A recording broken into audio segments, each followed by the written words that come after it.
Hey guys, we are here at Almagre, and we are here with Mundy Ross, the owner. So we're so excited to be here. We're so excited that you're in our city. When we were just talking, when we first walked in, we both were just like, our breaths were taken away. The design of this place, everything about it is awesome. So thank you for having us. Thank you for being here. Yeah. Hanging out at the bar. Yeah.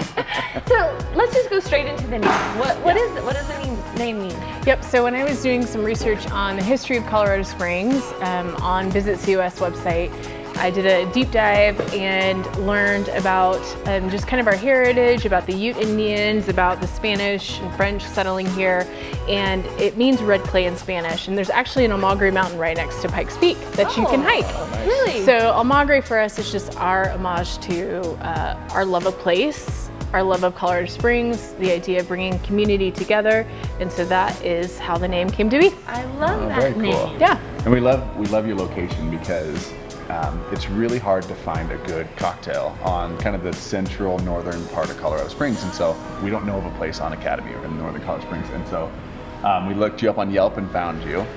So tell us like a little bit about the search for the place. Like, was this the ideal location? Did you kind of think like, hey, was that any part of your thoughts, I guess, when like you picked out the location, or how did this come to be? Yeah, so kind of a backstory on even just the bar and venue itself. So my dad passed away a couple of years ago, and I took a year break. I had a storefront downtown, so a lot of the work that I've been doing is in the downtown area.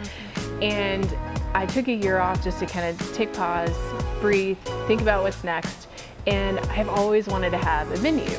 Now I was focused more on kind of the music side of things, as we don't really have a music venue here in town.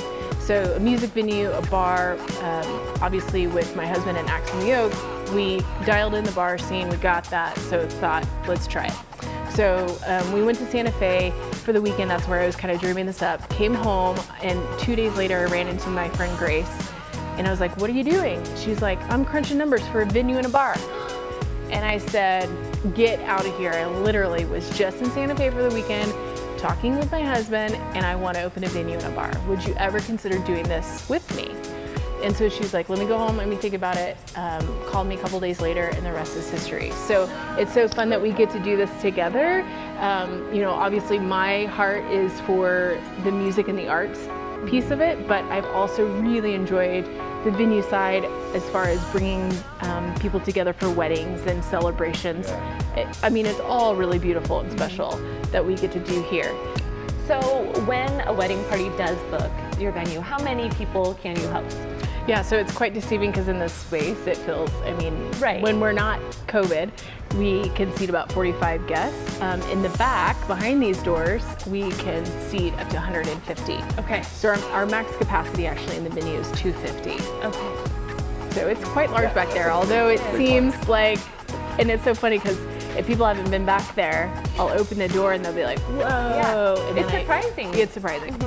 Yeah. Do you guys have a bestseller? I mean, the fun thing about our program is that it's seasonal, it's always changing. We're actually been working with our chef and our bar manager in developing our spring menu. So it's always changing. I mean, that's the kind of the fun thing about, you're never really gonna get the same thing unless obviously you order from our house. What is really awesome about Sean is that not only is he a chef in Almagre, he's also a chef, i.e. he's a pastry chef at Bon Bon. So what do we have here, Sean?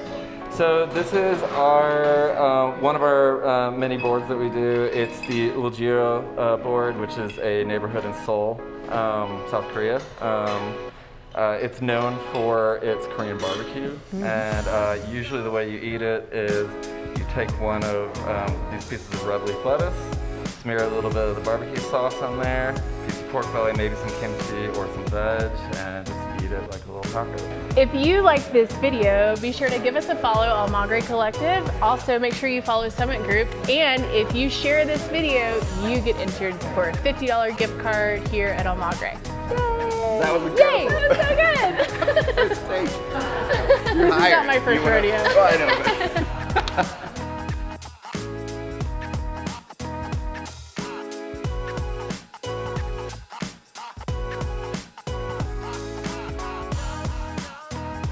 It's true. I mean, it's not our first rodeo night. I would have botched 10 times before I got it right. Yep. I did the last one. Okay, I'll do it. It's all you. Okay. Hey guys, we are here at Almagre. Did I say it right? Nope, Almagre. Dang it. We're gonna have another. Our winners have been super happy about. You can cut it out for me. I know. He has a problem with. I have a he problem. doesn't know how to end. I don't know how to. Like, I just keep talking.